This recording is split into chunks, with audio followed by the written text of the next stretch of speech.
नमस्ते.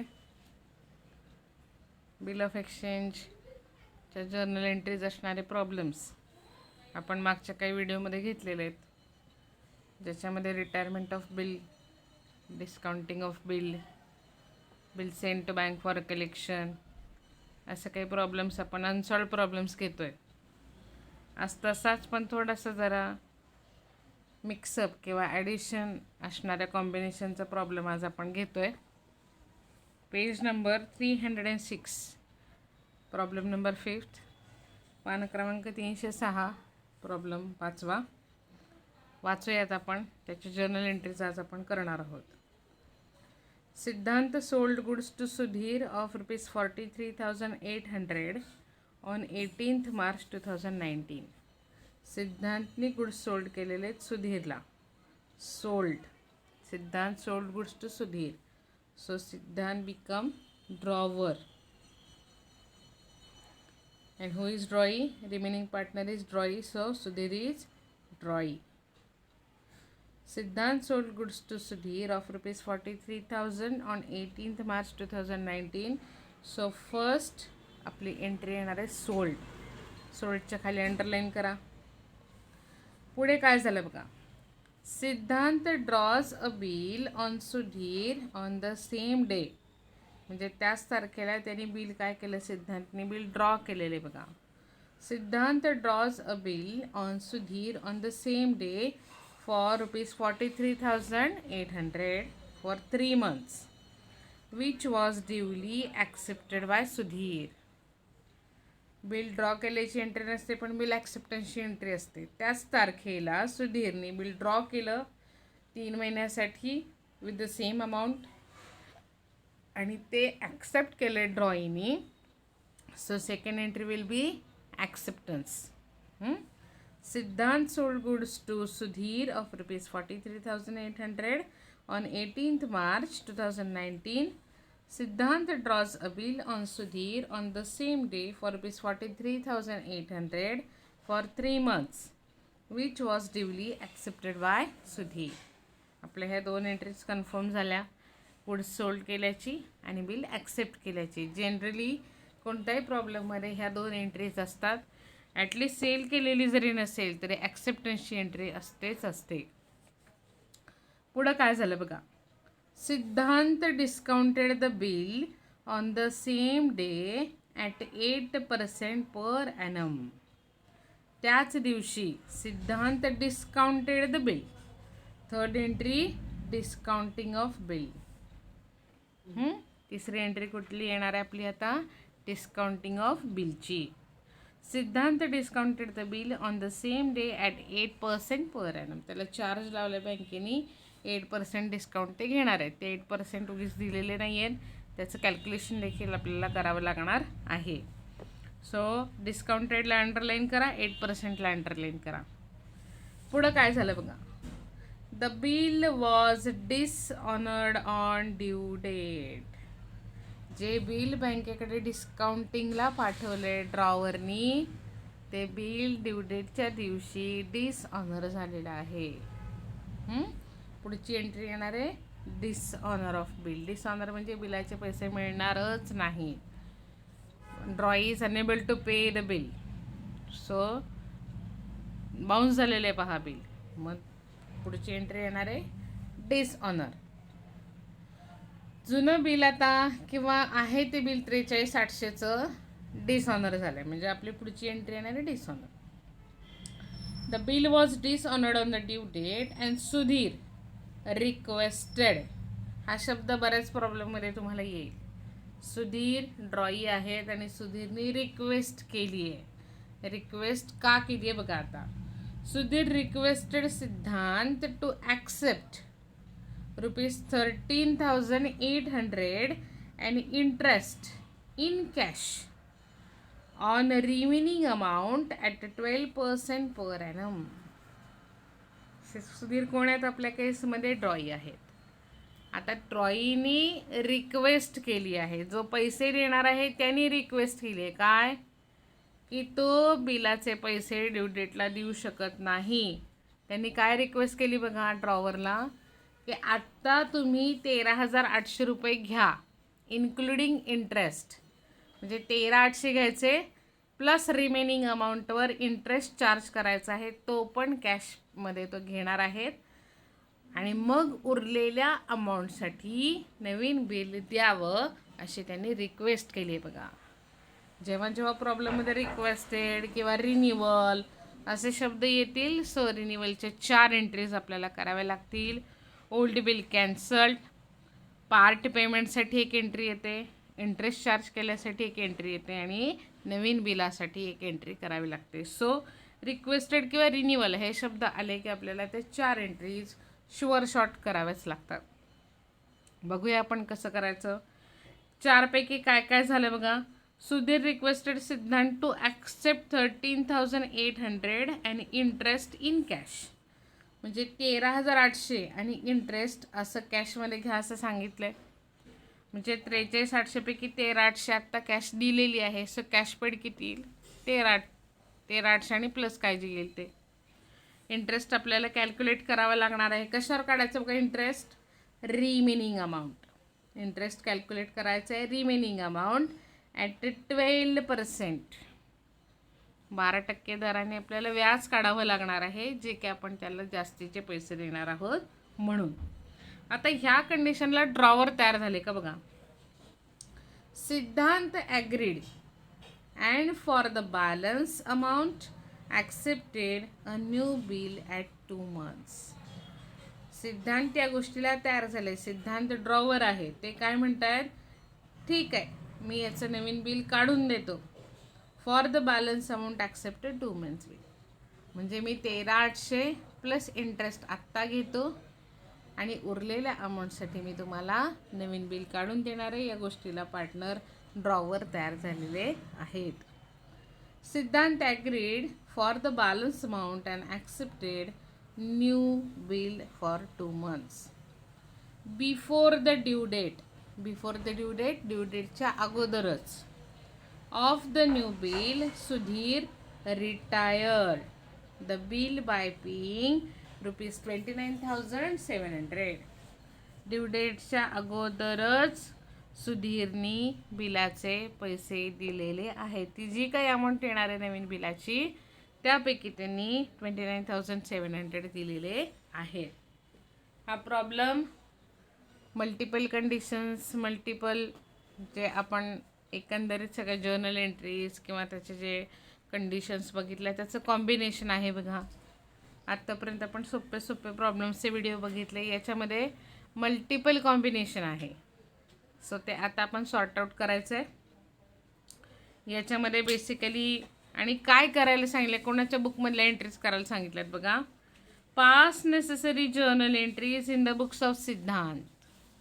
फक्त सिद्धांत जे आहेत म्हणजे ड्रॉवर जे आहेत त्यांच्या बुकमधल्या एंट्रीज आपल्याला करायला सांगितल्या आहेत. पण आपण अभ्यास करताना दोन्ही ड्रॉवर ॲज वेल ॲज ड्रॉई दोघांच्याही एंट्रीज करणार आहोत. सो सरावासाठी आपण ड्रॉवर आणि ड्रॉईच्या एंट्रीज करणार आहोत. त्यामुळे हा पण अभ्यास होईल आणि तो पण अभ्यास होईल. पण पेपरला देताना कोणाच्या तरी एकाच बुकमधल्या एंट्रीज विचारल्या जातात, हे लक्षात ठेवायचं. आज काही प्रॉब्लेमच्या नॅरेशन्स मी लिहीन, काही प्रॉब्लेमच्या तशाच ठेवीन, तर त्या तुम्ही कव्हर करा नंतर बुकमधने बघून. आणि कारण जागा पुरणार नाही आहे, कारण बऱ्याचशा एंट्रीज येणार आहेत आजच्या प्रॉब्लेममध्ये. सो आपण स्टार्ट करूया प्रॉब्लेम सोडवायला. Page number 306, problem number 5. आखलेलं आहे कसं बघा. Unsold problem number 5. Unsold problem number 5, page number 306. आजचा प्रॉब्लेम जो आहे तो मी रेड कलरमध्ये हायलाईट केला बघा. आजच्या प्रॉब्लेममध्ये काय काय आलेलं आहे साधारण. Problem for discounting of bill. जर आत्ता आपण प्रॉब्लेम वाचला तर बिल पहिल्यांदा डिस्काउंटिंगला पाठवलेलं आहे. त्याच्यानंतर पुढे गेल्यानंतर बिल रिन्यू झालं आहे बघा. रिन्युअल पण आहे आजच्या प्रॉब्लेममध्ये. आणि लास्ट आहे retirement of bill. Bill retire पण केलेलं आहे. सो हा मल्टिपल कॉम्बिनेशनचा प्रॉब्लेम आपण आज घेणार आहोत. नीट पहा, कॅल्क्युलेशन नीट लक्षात घ्या, आधी व्हिडिओ बघा, मग सोडवा. आणि मग एखादा काही तुम्हाला अडचण त्याच्यात वाटत असेल तर जरूर विचारायचं आहे. प्रॉब्लेम सोडवायला स्टार्ट करूयात आपण. चला वाचूयात problem. Siddhant sold goods to Sudhir of ₹43,000 on 18th March 2019. Written बिलामध्ये पहिली एंट्री आहे बघा, 2019 March 18. बिल सेल केल्याची entry, debtor account debit to sales account. So who is debtor? Sudhir. सिद्धांत कोण आहेत आपले? ड्रॉवर आहेत बघा. आणि सुधीर कोण आहेत या केसमध्ये? ड्रॉई आहेत. फक्त आता पुस्तकात तुम्हाला सिद्धांतच्या एंट्रीज करायला सांगितल्यात, पण आपण सरावासाठी यांच्या एंट्रीज पण घेतोय लगेचच. सो गुड सेल केल्याची entry, debtor account debit to sales. आपले डेटर आहेत सुधीर. पहिली एंट्री येणार आहे Sudhir account debit to sales account. Amount किती आहे? 43,800, 43,800. Sudhir account debit to sales account 43,800. तीच एंट्री इकडच्या बुकमध्ये रिव्हर्स येणार आहे. काय सांगा बरं? Purchases account debit to creditor account. Creditor कोण आहेत आपले? सिद्धांत. का तर त्यांना आपण पैसे देणार आहोत. सो इकडे एंट्री येणार बघा, purchases account debit to Siddhant account. 43,800, 43,800. आलं लक्षात? Sudhir account debit to sales account, purchases account debit to Siddhant account. Goods sale केल्याची एंट्री आपण 11वीतच हे शिकलोय. इथे नरेशन लिहायची being goods sold on credit, आणि इथं लिहायचं being goods purchases on credit. माझ्याकडे थोडीशी जागा कमी पडेल असं मला वाटतंय, त्यामुळे मी काहीच जर्नल एंट्रीचे नरेशन लिहिणार आहे. ज्या सोप्या आहेत त्या तुम्ही लिहू शकता. Being goods sold on credit and being goods purchases on credit. पुढे प्रोसीड करूया आपण. Siddhant sold goods to Sudhir of ₹43,000 on 18th March 2019.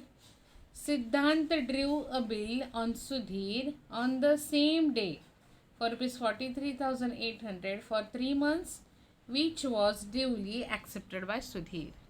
Second entry कुठली करायची ठरली होती बघा आपण? ॲक्सेप्टन्सच्या खाली रेग मारलेली आहे. सो सेकंड एंट्री आपण करणार आहोत ॲक्सेप्टन्सची. ऑन द सेम डे म्हणजे परत 18 तारीख आली बघा, मार्च 18. बिल ॲक्सेप्ट केल्याची एंट्री सांगा बरं काय येते? ड्रॉवरच्या बुकमध्ये bills receivable account debit to drawee account. Bills receivable account debit to drawee. Drawee कोण आहेत आपले? सुधीर आहेत. To Sudhir account. Bills receivable account debit to Sudhir account 43,800. आणि तीच एंट्री अपोजिट बुकमध्ये, ड्रॉईच्या बुकमध्ये काय येणार आहे मला सांगा? Drawer account debit to bills payable. मागे जर आपण रिटायरमेंटचा चार्ट बघितला तर त्याच्यामध्ये ॲक्सेप्टन्स आणि गुड सोल्ड ऑन क्रेडिटचे एंट्रीज आहेत. इकडे काय एंट्री येणार बघा? Siddhant account debit to bills payable account. To bills payable account 43,800, 43,800. आलं लक्षात? गुड्स सोल्ड केल्याची एंट्री, बिल ॲक्सेप्ट केल्याची entry, bills receivable to Sudhir and Siddhant account debit to bills payable. So second entry we have done. आपण दुसरी entry केली आहे बघा. Siddhant draws a bill on Sudhir on the same day for 43,000 for 3 months, which was duly accepted by Sudhir. Being acceptance received, being acceptance given. बस एवढी narration शॉर्टकटमध्ये लिहायची, फार फापट पसारा करत बसायचा नाही. आता पुढे काय झालं बघा. Siddhant discounted the bill on the same day at 8% per annum. Siddhant discounted the bill with his bank with 8% per annum. Page number discounting of बिलचं जिथे थिअरी पार्ट दिला आहे बघा 268. त्याच्यावर काही कॅल्क्युलेशन्स तुम्हाला दिलेले आहेत की जर पर्सेंटेजमध्ये तुम्हाला डिस्काउंटिंग बिलाचं कॅल्क्युलेशन करायचं असेल तर कसं करायचं. मग ते आज आपल्या प्रॉब्लेममध्ये येणार आहे. पण एंट्री कुठली करावी लागणार आहे मला सांगा. बिल डिस्काउंटेड विथ बँक सांगा बरं कोणती. Bill discounted with bank. Drawer discount the bill with bank. Bank account debit discount account debit to bills receivable. And ड्रॉईच्या बुकमध्ये नो एंट्री, कारण ड्रॉवरच्या हातात बिल असल्यामुळे त्यांनी बँकेकडे डिस्काउंटिंगला पाठवलं. याच्या ड्रॉई कुठंच येत नाही, सो ड्रॉईच्या बुकमध्ये नो एंट्री येणार आहे. आपण आधी एंट्री लिहून घेऊया आणि मग मी अमाऊंट कशा काढायचं त्याचं कॅल्क्युलेशन तुम्हाला मी दाखवते. On the same day means 18 तारखेलाच. Bank account debit. Bank account debit discount account debit to bills receivable. To bills receivable account. आणि यांच्या बुकमध्ये काय येणार आहे. There is no entry at all. इथपर्यंत सगळ्यांना माहिती आहे की इकडची नो एंट्री, त्यामुळे इकडचं कॅल्क्युलेशन संपलं. पण बिल बँकेकडे डिस्काउंटिंगला पाठवलं आहे. प्लस काय म्हणलं आहे बघा. Siddhant discounted the bill on the same day at 8% per annum. जर तुम्हाला अमाऊंट दिलेली असती तर तुम्ही डिरेक्ट अमाऊंट लिहिली असती की समजा 42,000चं बिल आहे आणि 40,000ला डिस्काउंटिंगला केलं आहे तर 40,000 बँकेकडे गेले असते, 2,000 डिस्काउंट आला असता आणि 42,000 टोटल बिलमध्ये दिसले असते. पण आता पर्सेंटेज दिले आहेत, सो कसं कॅल्क्युलेट करायचं बघा. नीट कॅल्क्युलेशन लक्षात घ्या. मी इथेच दाखवते पहा. डिस्काउंटिंग पहा. टोटल बिल कितीचं आहे. 43,800 बरोबर. किती पर्सेंटेज सांगितलेत बघा प्रॉब्लेममध्ये आहेत 8%. सो 8 डिवायडेड बाय 100 बरोबर. 43,800 वर 8% काढायचे. पण बिल किती महिन्यासाठी दिले बघा. फर्स्ट सेकंड लाईनमध्ये दिले बघा 43,000 फॉर 3 months. 3च महिन्यासाठी बिल आहे तर तुम्ही अख्खा वर्षभराचा डिस्काउंट का त्याच्याकडनं कट करून घेणार आहात. जे मंथ्स दिलेले असतात ना इथं 2 months 3 months बिल ॲक्सेप्टन्सच्या तिथं, तर ते आपल्याला इथं घ्यावेच लागतात. एकूण 12 महिन्यांपैकी 3 महिन्यासाठी बिल काढलेलं आहे. डिस्काउंट काढताना मंथ्स आपण घेणारच आहोत. हे तुम्ही नाही घेतलं आणि कॅल्क्युलेशन केलं तर उत्तर चुकणार आहे. 43,800 गुणिले 8 गुणिले 8 का तर प्रॉब्लेममध्ये 8% दिलं आहे म्हणून डिवायडेड बाय 100 इंटू 3 का तर 3 महिन्यासाठी बिल ड्रॉ केलेलं आहे म्हणून 3/12. 12 का तर टोटल पूर्ण महिने आपले 12 असतात म्हणून. मग हे सगळं सोडवल्यानंतर आपल्याकडे उत्तर किती येते बघूया. 3 एके 3 3 चौक 12 4 एके 4 4 दुणे 8 हे गेलं हे गेलं हे गेलं हे गेलं 438 गुणिले 2 8 दुणे 16 6 चाल 1 3 दुणे 6 1 7 4 दुणे 8. हा आला आपला डिस्काउंट. कसं केलं बघा. डिस्काउंटिंग बिल 8% 10% 12% म्हणतील. मग जे काही बिल आहे त्याच्यात जी काही अमाऊंट दिली 8% 10% 12% 8/100 इथपर्यंत सगळ्यांना लक्षात आलं असेल. पण पुन्हा महिने का घेतलेत कारण 3च महिन्यासाठी बिल ड्रॉ केलेलं आहे. सो आपण 3च महिन्यासाठी तिथं कन्सिडर करणार आहोत. 2 महिने असते तर 2/12 आलं असतं, 4 असतं तर 4/12 आलं असतं. 3च महिन्यासाठी बिल ड्रॉ केलेलं आहे सो 3/12 असं तिथं आलं आहे. मग हे सगळं कॅल्क्युलेशन केल्यानंतर आपल्याकडे अमाऊंट येते 876. बिलाची अमाऊंट लिहायची कशी बघा. टोटल बिल कितीचं आहे 43,800 डिस्काउंट आपण आत्ता किती काढला? 876. मग ह्या दोघांमधला जो डिफरन्स आहे ती अमाऊंट गेलेली आहे पहा बँकेकडं. मग ह्याच्यातून हे मायनस केल्यानंतर येणारी अमाऊंट आपल्याला इथं लिहावी लागेल. बघा किती येते? 43,800 वजा 876. 4 2 9 2 4 42,924. 42,924. आलं लक्षात? बँकेकडे बिल 8%ला डिस्काउंटिंग केलेलं आहे. So bank account debit 42,924, discount account debit 876, to bills receivable account 43,800. Narration लिहूयात आपण. being bill discounted with bank at 8% per annum for 3 months. आलं लक्षात? हे कॅल्क्युलेशन लक्षात आलं असेल, होप सो. जेव्हा जेव्हा डिस्काउंटिंगला पाठवलं आहे आणि जेव्हा जेव्हा पर्सेंटेज येणार आहेत तेव्हा अशाच पद्धतीने कॅल्क्युलेशन करायचं. जर तुम्ही मंथ्स कन्सिडर नाही केले तर प्रॉब्लेम चुकणार आहे, हे लक्षात घ्या. डिस्काउंट कॅल्क्युलेट करताना, इंटरेस्ट कॅल्क्युलेट करताना मंथ्स कन्सिडर करायचेच असतात. तर आता आपण पुढे प्रोसीड करूया. बघा काय झालं. Siddhant discounted the bill on the same day at 8% per annum. इथपर्यंत आपण आलेलो आहोत. The bill was dishonoured on due date. Due डेटच्या दिवशी बिल डिसऑनर झालेलं आहे.